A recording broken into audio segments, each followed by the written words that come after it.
पंढरपूर पोलिसांची धडक कारवाई। 6 सराईत गुन्हेगारांची टोळी एका वर्षासाठी जिल्ह्यातून हद्दपार।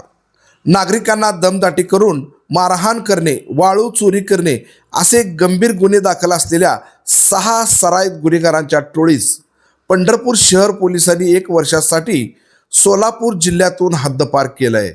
त्यामुळे नागरिकातून समाधान व्यक्त होत आहे।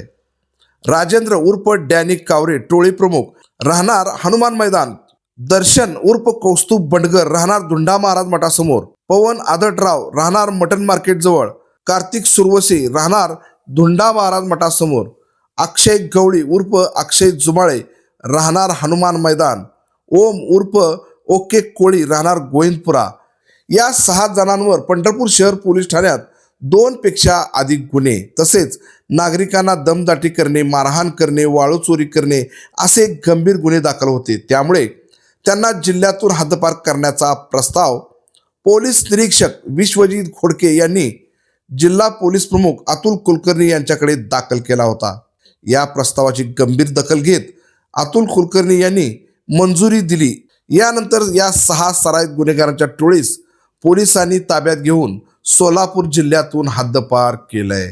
ही कारवाई उपविभागीय पोलीस अधिकारी प्रशांत डगळे यांच्या मार्गदर्शनाखाली पोलीस निरीक्षक विश्वजित घोडके, सहाय्यक पोलीस निरीक्षक आशिष कांबळे, सहाय्यक पोलीस फौजदार कल्याण ढवणे यांच्या पथकाने केलेली आहे।